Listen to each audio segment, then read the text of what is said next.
پہ جانا ہوتا تو بعض اوقات کسی سے وہ لباس یا جوتے مانگ کے لے کے جاتے. مجھے اچھی طرح یاد ہے کہ اس زمانے میں لوگ اپنے کندھے پر ایک کپڑا رکھا کرتے تھے اور شادی پر اگر کسی نے جانا ہوتا تو جس کا کپڑا بہت اچھا ہوتا تو اس سے وہ مانگ لیا کرتے تھے کہ میں نے ذرا شادی پہ جانا ہے. بڑے بھائی کے جوتے پہن لیا کرتے تھے اور اسی طرح گزر ہوتا تھا. کبھی کوئی شکوہ زبان میں پیدا نہیں ہوا تھا اور لوگوں کے شکستہ سے کچے گھر ہوتے تھے اور گھر کے صحن میں ایک درخت ہوتا تھا, دوپہر وہاں کاٹ لیتے تھے. اکثر لوگ دوپہر کا کھانا تیار نہیں کرتے ہوتے تھے, دودھ پی کر کے ہی گزارا کر لیتے تھے. صبح کو ناشتہ اور شام کو کھانا ہوتا تھا, لیکن اس کے باوجود اللہ کا شکر کیا کرتے تھے. یہ پچھلے دن میں گزرا تو دیکھا کہ بچے کھیل رہے ہیں اور غبارے پھوڑ رہے ہیں, اور جب غبارہ پھٹتا ہے نا تو بچے خوش ہوتے ہیں, کہہ لگاتے ہیں. پھر دوسرا غبارہ ہے وہ اس سے کھیلنے لگ جاتے ہیں اور پھر جب وہ پھٹتا تو پھر خوش ہوتے ہیں. تو میں ذرا رک گیا اور اس منظر کو دیکھنے لگا اور پھر میں نے کہا کہ غبارہ پھٹتا ہے تو یہ بچے خوش ہوتے ہیں, لیکن جب ہمارا زمانہ ہوتا تھا, جب ہم بچے تھے تو غبارہ پھٹتا تھا, ہم رونے لگ جاتے تھے کیونکہ کھیل ہی ختم ہو جاتا تھا. ایک ہی غبارہ ہوتا تھا 5-6 بچوں کے پاس, اور غبارہ پھٹ گیا تو کھیل ختم, تو سارے رونے لگ جاتے تھے. اور اب یہ غبارے پہ غبارہ پھوڑ رہے ہیں اور خوش ہو رہے ہیں, تو کہاں سے کہاں ہم آ پہنچے. لیکن اس زمانے میں اگر کسی سے پوچھا جاتا, لوگ پیدل سفر کرتے اور لباس بھی پورے نہ ہوتے, تو جب کسی سے پوچھا جاتا کیا حال ہے تو وہ لمبا ہاتھ کر کہتا اللہ کا شکر ہے. اس کی باڈی لینگویج بتاتی تھی کہ وہ اس کا رواں رواں اللہ کا شکر ادا کر. تو اس کا لہجہ بتاتا تھا, اس کا انداز بتاتا تھا کہ وہ اللہ کا شکر کس گہرائی قلب سے کر رہا ہے. تو وہ کہتا ہے اللہ کا شکر ہے. اور آج جب کہ اتنی نعمتیں لوگوں کو میسر ہیں, اتنا کچھ نصیب ہے, عالی نصب گھروں میں رہتے ہیں, لمبی لمبی گاڑیاں ہیں, سہولتیں ہیں, آسودگیاں ہیں, آسائشیں ہیں, مالی آسودگی ہے, رہائشی آسودگی ہے, کھانے پینے کے وافر سامان ہیں, ٹیبل پہ اتنے کھانے لگے ہوئے ہوتے ہیں کہ باری نہیں آتی کھانے کی, اور اس قدر لباس ہے کہ موسم گزر جاتا ہے اور بعض لباس بدلنے کی باری نہیں آتی. لیکن اس کے باوجود کسی سے پوچھے جناب کیا حال ہے, آسودہ حال شخص سے بھی پوچھے تو وہ بھی بڑے آہستگی سے کہتا ہے بس چل ہی رہا ہے. تو وہ زمانہ تھا کہ جب لوگوں کے پاس کچھ تھا نہیں تو لمبا ہاتھ کر کے کہتے تشکر کا لہجہ کتنا دل آویز تھا, اللہ کا شکر ہے. اور آج کہتے بس گزر ہو ہی رہی ہے, بس چل ہی رہا ہے. تو ناشکری بڑھتی چلی جا رہی, اتنا کچھ ہونے کے باوجود جو ہے وہ ان کا بھی چل ہی رہا ہے. تو کہا ان الانسان لربہ لکنود, بے شک انسان اپنے رب کا ناشکرا ہے. اتنی نعمتیں کھانے کے باوجود, اتنی دولتیں سمیٹنے کے باوجود, اتنی عزتیں پانے کے باوجود, اتنی آسائشیں حاصل کر چکنے کے باوجود, دولت کے اتنے انبار رکھنے کے باوجود, اس کی زبان بولتے ہوئے کتنے بخل سے کام لیتی ہے کہ بس گزر اوقات ہو ہی رہی ہے. اور میاں تیرے رب نے تجھے اتنا کچھ دیا, یہ دولتیں, یہ دولتوں کے انبار, یہ آسودگیاں, یہ بہاریں, یہ سب کچھ نہ ہوتا, تجھے زندگی بخش دی تھی, اس کا ہی شکر تیرے اوپر واجب تھا. اللہ اکبر. اللہ نے حضرت انسان کو یہ جو کچھ دیا ہے, کتنی چیزیں ہیں ہمیں پتہ بھی نہیں کہ وہ نعمت ہے, لیکن اللہ نے ہمیں عطا کی. دنیا کا ایک امیر ترین شخص تھا اناسس, تو اس کے یہ آنکھوں کے جو پپوٹے تھے یہ کام کرنا چھوڑ گئے. ہمیں کبھی اس کا احساس بھی نہیں ہوا کہ یہ کوئی نعمت ہے.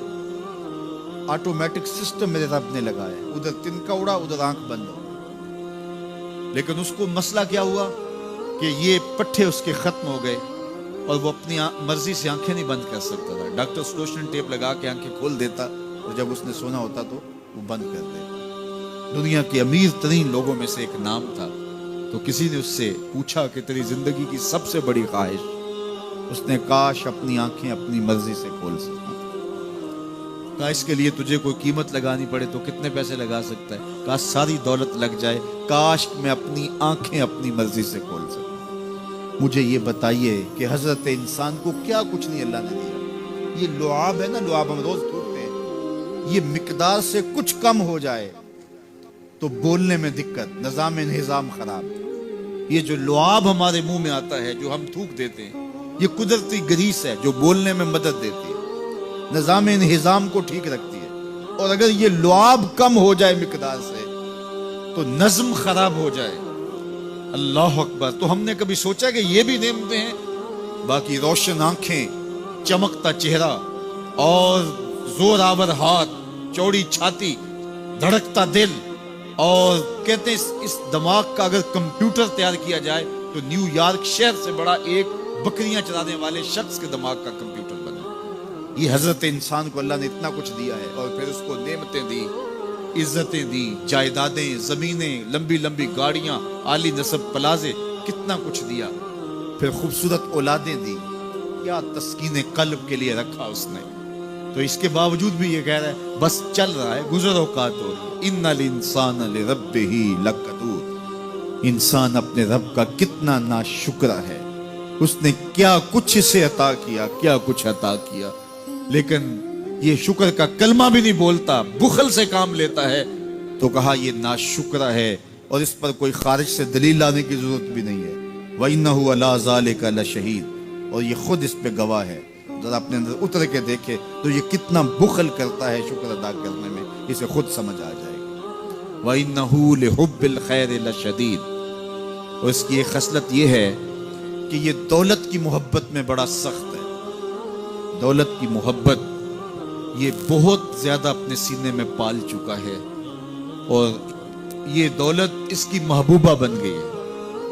دولت تو اس کی ضرورت ہونی چاہیے تھی، لیکن اس نے اس کو اپنی محبوبہ بنا لیا۔ وَإِنَّهُ لِحُبِّ الْخَيْرِ لَشَدِيدٌ، اس کو محبت زر شدت سے ہو گئی ہے، سویر سے شام تک اس کا وظیفہ ہی یہی ہے، اس کی زندگی کے اندر منصوبے یہ چلتے ہیں۔ اللہ نے اتنا نوازا ہوا ہے، اس کی ساری زندگی آسودگی سے گزر سکتی ہے جتنا اس کے پاس موجود ہے، لیکن اس کے باوجود ہر وقت اس کے دماغ کے فیتے پہ یہی چلتا ہے، اور یہی کہانی چلتی ہے، یہ زیادہ کیسے ہو، یہ زیادہ کیسے ہو، یہ زیادہ کیسے ہو۔ اس اضطراب نے اس کو بے چین کر دیا ہے، اور خواہش زر نے، حوث زر نے اس کا چین چھین لیا ہے، اور اتنی محبت جاگزی ہوگی اس کے دل میں کہ اللہ کی محبت کے لیے اس کے دل میں جگہ ہی نہیں بچی۔ وَإِنَّهُ لِحُبِّ الْخَيْرِ لَشَدِيدٌ۔ اللہ اکبر۔ اب پہلے گھوڑوں کی اداؤں کی قسمیں کی، پھر اس کے بعد حضرت انسان کی یہ جو بڑی خامیاں تھی، جو خامیاں جڑ ہیں اس کی باقی خامیوں کی، ان کو بیان کیا۔ ایک تو ناشکرہ ہے، جو ملا ہے اس پہ یہ شکر ادا نہیں کرتا، حالانکہ اگر وہ شکر ادا کرے، رب کا وعدہ ہے کہ اگر تم شکر ادا کرو گے میں اور زیادہ دوں گا۔ ایک تو یہ شکر نہیں کرتا، اور دوسرا یہ ہے کہ دولت کی محبت اس کے رگو ریشہ میں رچ بس گئی ہے۔ بلکہ اللہ تعالیٰ نے ان بد نصیب لوگوں کی کہانی بیان کرتے ہوئے کہا جو دولت کو مقصود ہی بنا بیٹھے، الذی جمع مالا وعدد، یہ وہ بد نصیب لوگ ہیں جو مال کو جمع کرتے ہیں اور گنتے رہتے ہیں، بار بار حساب کرتے ہیں۔ الذی جمع مالا وعدد، مال کو جمع کیا، وعدد، اور بار بار اس کو گنتے رہے، اتنے ہو گئے، اب اتنے ہو گئے۔ اللہ کلا لینبذن فی الحطمہ، پہلے شرف میں الذی جمع مالا وعدد یحسب ان مالہ اخلد، یہ گمان کرتے ہیں کہ ہمارا مال ہمیں لافانی کر دے گا، مال کی کثرت سے ہم محفوظ ہو جائیں گے اور ہمارا کچھ نہیں بگڑے گا، دولت اتنی ہوگی تو ہم ہر طرح سے حفاظتوں کے ساتھ میں آ جائیں گے، ہمارا مال ہمیں لافانی کر دے گا۔ یحسب ان مالہ اخلد، اللہ تعالیٰ نے فرمایا کلا، ایسا ہرگز نہیں ہے، یہ تمہاری بھول ہے کہ مال تمہیں لافانی کر دے گا، مال تمہیں مرنے نہیں دے گا، مال تمہیں محفوظ کر لے گا، کلا، ایسا ہرگز نہیں ہے، بلکہ کیا ہے، لَيُنبَذَنَّ فِي الْحُطَمَةِ، ہم تمہیں پکڑ کے آگ میں ڈال دیں گے۔ لَيُنبَذَنَّ کے لفظ پہ اگر غور کیا جائے تو عربی میں جب ان کا جوتا پرانا ہو جاتا تو پرانا جوتا جب پہننے کے بھی قابل نہ رہتا تو اس کو اتار کے ایسے حقارت سے پہنتے، اور اس کے لیے لفظ استعمال کرتے نبذت النال، میں نے جوتا پھینک دیا، وہ جوتا جو پاؤں میں ڈالنے کے بھی قابل نہ رہے اور اتنا پرانا ہو جائے کہ اس کو اب جو ہے وہ مزید مرمت بھی نہ کروانا ممکن ہو، تو اس کو پھر پھینکا جاتا ہے، اور پھر اس کو وہ حقارت سے پھینکتے ہیں، اور وہ جوتا چلتے ہوئے تنگ کرتا ہے تو پھر اس کو اتار کے حقارت سے رب پھینک دیتے ہیں. تو اس کے لیے لفظ بولتے ہیں نبست النال، میں نے جوتا پھینک دیا. حقارت سے پھینکنے کو نبز کہتے ہیں. اور یہی لفظ اللہ تعالیٰ جل شانہ نے فرمایا کلا لینبذن فی الحطمہ، اے اہل عرب جس طرح تم جوتا پرانا حقارت سے پھینکتے ہو، ہم حقارت سے تمہیں آگ میں ڈال دیں. کلا لینبذن فی الحطمہ، یہ ان مالداروں کی کہانی ہے جنہوں نے مال کو اپنا معبود بنا لیا، مال کو اپنا مقصود بنا لیا. مال مال مال، ہر قدر پامال کر دی، ہر قدر کی قربانی دے دی مال کے بدلے، اور مال ہی ان کا مقصود بن گیا. اور یہ سمجھے کہ یہ مال جو ہے وہ ان کو لافانی کر دے گا، ان کو مرنے نہیں دے گا، ان کے لیے حفاظتی حصار بن جائے گا. کلا لینبذن فی الحطمہ وما ادراک ما الحطمہ. اللہ فرماتا ہے جانتے ہو جس حطمہ میں، جس آگ میں تمہیں ڈالا جائے گا وہ آگ کیا ہے؟ مل حطمہ، کیا تمہیں پتا ہے وہ حطمہ کیا ہے؟ پھر خود فرمایا نار اللہ الموقدۃ التی تطلع علی الافئدہ، یہ اللہ کی جلائی ہوئی آگ ہے جو دل کھا جائے گی، جو کلیجے چاٹ جائے گی. تو حب زر، یہ حب دولت اور حب دنیا، یہ تمام برائیوں کی جڑ ہے. تو اس لیے اپنے اندر سے محبت زر کو نکالنے کی کوشش کیجئے اگر کہیں آپ کو داخل ہوتی محسوس ہو رہی ہے. اور حب دولت کو نکالنے کے لیے زکوٰۃ صدقات اسلام نے ہمیں یہ نظم دیا. اقبال نے کہا تھا حب دولت تلف می سازت زکوٰۃ، زکوٰۃ حب دولت کو زائل کرتی ہے. جب اللہ کی راہ میں لٹاؤ گے تو اس سے کم بھی نہیں ہوگا.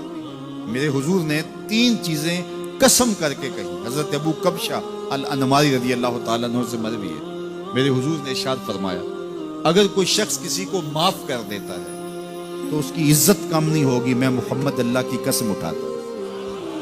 دوسری بات میرے حضور نے فرمائی کہ جو شخص مانگنے لگ جاتا ہے، سوال کا دروازہ کھول لیتا ہے، اللہ اس کے لیے محتاجی کا دروازہ کھول دیتا ہے، اس کی کبھی کمی پوری نہیں ہوتی.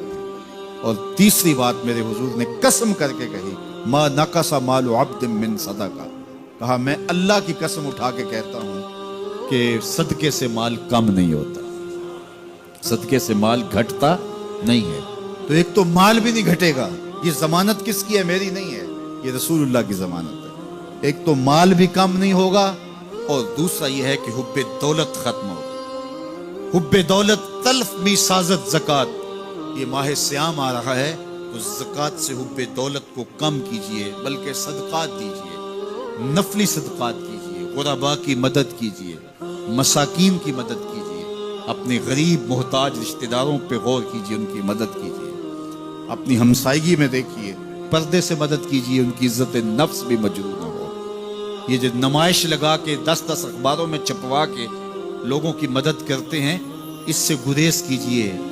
کبھی سوچیں کہ اگر آج کسی کی بیٹی لائن میں کھڑی ہے تو کل اگر یہ مرحلہ میری بیٹی کے لیے آ جائے تو پھر میرا مزاج کیا ہوگا. تو عزت نفس کا خیال رکھیے، لوگوں کی غربت کا تماشا نہ اڑائیے، اور لوگوں کی جو ہے وہ محتاجی کو اپنی تسکین کا ذریعہ نہ بنائیے. یہ تو اللہ نے تمہیں دیا اور انہیں نہیں دیا، اور وہ آزمائش کی گھڑی میں کھڑے ہیں، تم ان کے ساتھ کھڑے ہو جاؤ. تو لوگوں کی مدد کیجئے، دکھیوں کے کام آئیے. مساجد کی جو ہے وہ تعمیر کیجئے، مدارس دینیا کے ساتھ وابستہ رہیے، اور لوگوں کی فلاح کے لیے، بہتری کے لیے کام کیجئے.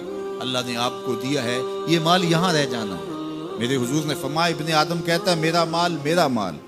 اس کا مال وہ ہے جو اس نے کھایا یا پہنا اور پرانا کر دیا یا آگے بھیج دیا، باقی اس کا نہیں ہے، وہ وارثوں کا ہے. مرتے ہی ورثہ بن جائے گا، مرتے ہی ترکہ بن جائے گا. کفن بھی میلا نہیں ہونے دیں گے کہ بعض اولادیں تو بانٹ لیتی ہیں. اللہ اکبر. وہ گھر جو ان کے لیے بنایا تھا، ایک رات بھی تجھے اس گھر میں رکھنے کے لیے تیار نہیں. آج تیرا نام چھن گیا. آج کوئی یہ نہیں کہتا کہ پیچھے سے امام گے اور حاضر اس چودھری صاحب کے، حاضر اس میت کے. آج تو ڈیڈ باڈی بن گیا، آج تو میت بن گیا. آج خان صاحب، ملک صاحب، چودھری صاحب، پیر صاحب، مفتی صاحب، تیرے سارے ٹائٹل چھین لیے گئے. آج پیچھے اس امام کے اور دعا واسطے حاضر اس میت کے. آج تو میت بن گیا. آج تیرا لباس بھی پھاڑ کے اتارا ہے، آج تیرے انگوٹھے باندھ دیے گئے ہیں، ناک میں روئی ٹھونس دی گئی ہے، آج تو غسال کے رحم و کرم پہ ہیں، وہ تجھے ادھر الٹ دے یا ادھر پلٹ دے، اب تیرے پاس کوئی اختیار ہی باقی نہیں رہا۔ میاں صاحب بولے جاندی واری ڈرونا بنے ہو تے ہاتھ نہ لاندے ڈرتے۔ آج اولاد بھی دور ہے، پوتے اور پوتیاں بھی ڈرتی ہیں، جاندی واری ڈرونا بنے ہو تے ہاتھ نہ لاندے ڈر دے، جنہ لئی تو پاپ کمائے اج کتھے نہیں تیرے کر دے۔ آج سارے چلے گئے تو آج اپنے ہاتھ سے اپنی زندگی کو سنوارنے کے عمل کی طرف بڑھیں اور راہ خدا میں خرچ کریں، دکھیوں، مجبوروں اور لاچاروں کے کام آئیں۔ اللہ آپ کی مدد کرے گا اور حب دنیا کم ہوگی۔ اللہ تعالیٰ جل شانہ نے سورہ عادیات میں پہلی 5 آیات میں قسمیں کی، پھر 3 آیات میں جو ہے وہ حضرت انسان کی وہ کمیاں، کوتاہیاں جن کی بنیاد پر باقی گناہ سرزد ہوتے ہیں ان کو بیان کیا، اور اس کے بعد پھر علاج بھی قرآن نے بتایا اور کس قدر اس کو چوٹ لگائی۔ افلا یعلم اذا بعثر ما فی القبور وحصل ما فی الصدور ان ربهم بهم یومئذ لخبیر۔ افلا یعلم اذا بعثر ما فی القبور، اے اکڑ کے چلنے والے، اے ناشکر انسان، اے دولت کے پجاری، وہ وقت یاد کر جب تو قبر سے اٹھایا جائے گا۔ اس وقت کفن بھی چھین لیا جائے گا، اب سب کو چھین لیا گیا، دولت، بینک بیلنس، تیری جائیدادیں، پلازے، گاڑیاں، گھر، کوٹھیاں، بنگلے، سب کچھ یہیں رہ گیا، صرف ایک چادر کفن کے لے کے جا رہا ہے۔ لیکن جب قبر سے اٹھایا جائے گا یہ کفن کی چادر بھی رہ جائے گی، برہنہ اٹھایا جائے گا۔ اللہ اکبر۔